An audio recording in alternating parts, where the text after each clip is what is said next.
1927's The Jazz Singer, with its depiction of a man at odds with his identity, and despite its deeply flawed cultural insensitivities, began the nascent first steps towards 100 years of musicals with a message.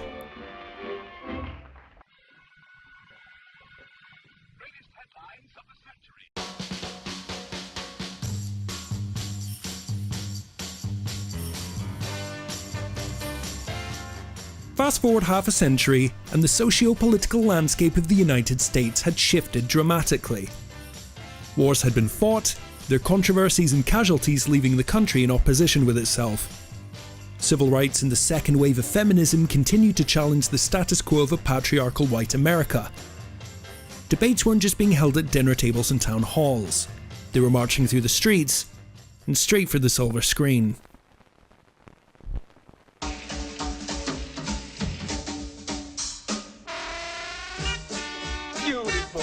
At the advent of the 1970s, cabaret swept through cinemas with Broadway theatrics and a stark shift from the clean-cut heteronormative ways of old, thumbing its nose up at fascism in the process.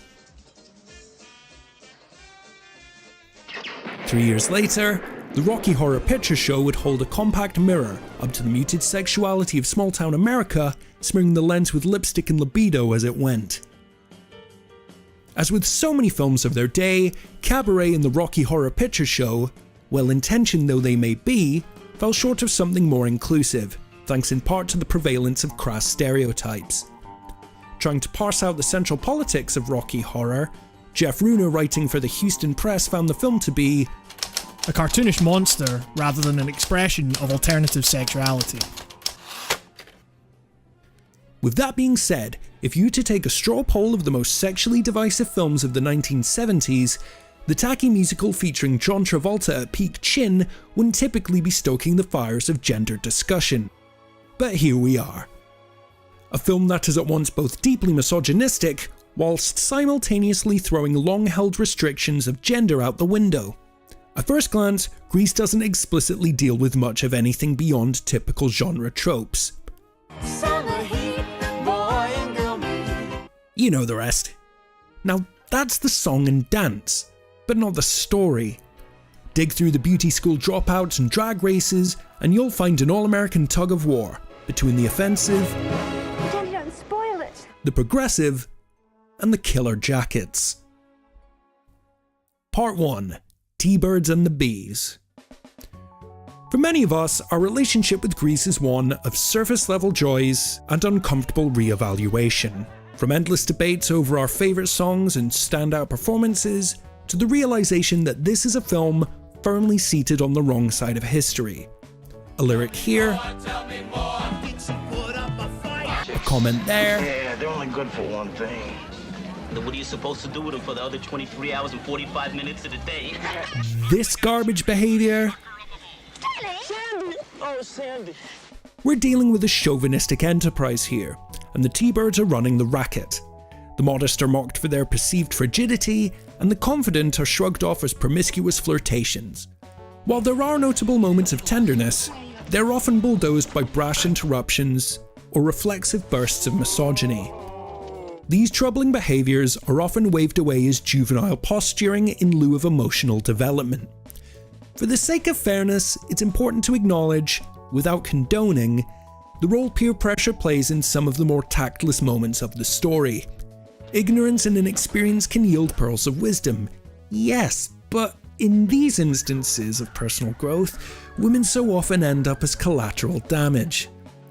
And it's a problem that extends far beyond the follies of youth. At the National Bandstand, Marty engages in flirtatious small talk with host Vince Fontaine, which he gladly reciprocates. It starts off inappropriately enough and gets increasingly more uncomfortable until he attempts, off-screen, to spike Marty's drink. Rather than address and admonish these events, here the revelation is seen as something of an afterthought. Hey, I caught Vince Fontaine trying to put aspirin on my coke at the dance. A throwaway line, never to be mentioned again.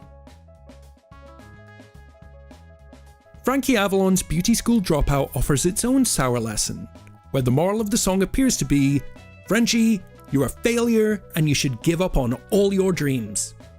In contrast, the testosterone anthem Grease Lightning celebrates its character's same inauspicious beginnings and declares that with the right set of wheels and some spit shine get up and go, you can achieve anything. Or, at the very least, get laid. This false gender binary, the idea that men and women should be subject to different societal standards and expectations, is established in the film's opening moments. Danny is a carefully cultivated slob, while Sandy is naturally gifted with beauty and grace in a Disney princess homage so on the nose, I mean just look at it. What's this fucking Family Guy pish, man? These sometimes literally cartoonish characterizations threaten to split the film into two opposing forces, devil-may-care masculinity and butter wouldn't melt femininity. But Grease so often challenges these same cliches, tipping the scales towards something altogether much more interesting. Part 2. Support your local girl gang. In some ways, Grease could be seen as a post-war American musical. The spirit of the War Work Initiative, where women replaced or supplemented roles previously held by men called upon or killed in combat, permeates much of Grease. From the faculty of Rydell High to the waitstaff at the local diner, working women rule the school. The head of the school automotive club further disrupts the notion of gender-specific roles in a post-war America. In a world with only brief allusions to parental input, these women are the primary authority to which these teenagers adhere. Are you just going to stand there all day? No, ma'am. I mean, yes, ma'am. Or as the case may be, rebel. Then we get to the Pink Ladies, or as they're more commonly known, the best girl gang in all of cinema. Unless we're counting the First Wives Club. Whereas the T-Birds are essentially walking punchline factories with very little characterization out with Danny and Kenickie, each member of the Pink Ladies is clearly defined. Subtle character details, bolstered by varied performances, elevate the material and offer a depth sorely missing from the T-Birds. Jan is the most typically teenage of the group. Outwardly honest and endearingly goofy, her optimism is a palate cleanser for much of the cynicism throughout the rest of the film. Marty acts as a counterpoint to Jan's youthful exuberance, projecting an air of confidence and sophistication that belies her age and experience. Frenchie is the mediator of the group, ushering Sandy into the Pink Lady's way of life and helping jumpstart her personal transformation. A dreamer dashed by crushing disappointment of academic failure, Frenchie is the relatable embodiment of the struggling creative. This leads us directly to the most interesting and often misunderstood character of the film, Rizzo. So you guys think this is a gangbang? The headstrong leader of the Pink Ladies and the anti-sentimental heart of Grease, Rizzo's motivations aren't singular, her arc not so easily defined. She's a milkshake-throwing rebuke of romantic fantasy. To you from me, Pinky Lee! The song There Are Worse Things I Could Do finds Rizzo lowering her guard momentarily in the emotional and musical highlight of the film. Lyrically, the song is a scathing deconstruction of the double standards faced by sexually liberated young women. The trappings of expectation, male entitlement, and a refusal to dedicate herself to antiquated notions of what love should and shouldn't be. Rizzo seems baffled by the notion that being sex positive is seen as an undesirable quality for women, but waiting alone in chastity is somehow a noble pursuit. All the cruelties these women carry with strength and poise, captured poignantly in under 2.5 minutes. The Pink Ladies aren't stitched together dolls of 50s feminine ideals, not some projection of male desire, but manifestations of agency and aspiration. A lesson soon learned by Sandy. Part 3. Goodbye to Sandra D. Before we get to Sandy Olsen, we need to talk about Sandra D. Born Alexandra Zuck in 1942, by the age of 17, Sandra D was riding a wave of box office hits, with roles in Imitation of Life and A Summer Place, seemingly cementing her as America's new sweetheart. Unfortunately, it was all a shell game. Rigorously manipulated and managed by the studio system, Dee routinely expressed frustration at having to kowtow to Hollywood's expectations of femininity. After over a decade of suppressing the vices and virtues that didn't align with the curated public image, Dee remarked, "Sometimes I feel like a has-been who never was." If any of this sounds familiar, it's because it is. Sandy's arc throughout Grease can be seen as a direct rejection of the societal impositions placed on her real-life counterpart. When she arrives at Rydell High, Sandy is somewhat lost and lovelorn. Yes, this is my first day of school. I'm not really sure where I'm supposed to be. Oh, well, welcome to Rydell. As she becomes accustomed to the classic American high school experience, she grows increasingly disillusioned. Sandy sees the Pink Ladies not as a bad influence, but as a collective of free-thinking women who seek to find a better place for themselves. The ending of Grease, which sees Sandy shed her virginal skin to be reborn a smoking, strutting force of change, is one of the most dissected and criticised moments of the film. Tell me about it, Stir.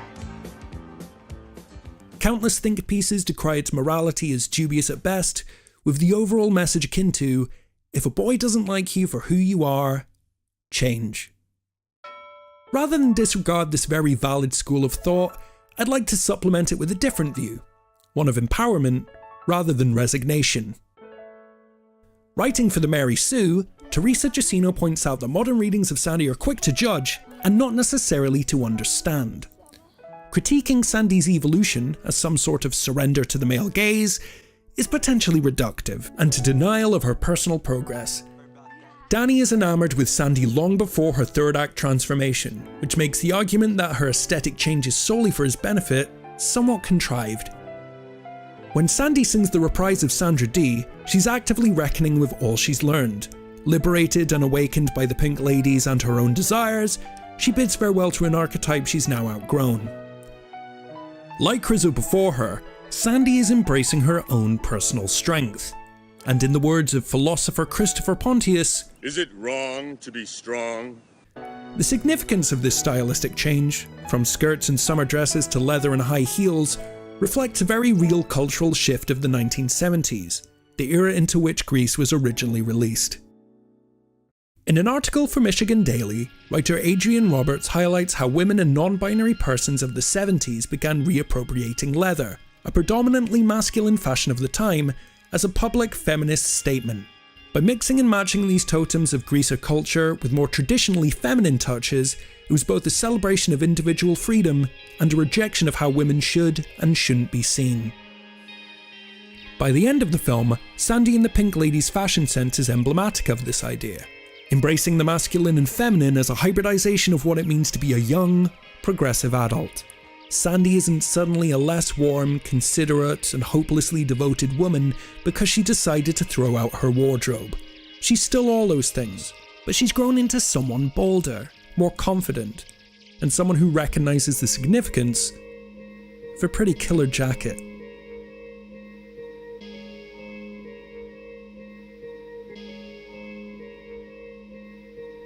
Special thanks go out to Hamish over at Writing on Games for teaching me how to ride this big, beautiful YouTube bike. Until next time, this is In Frame Out.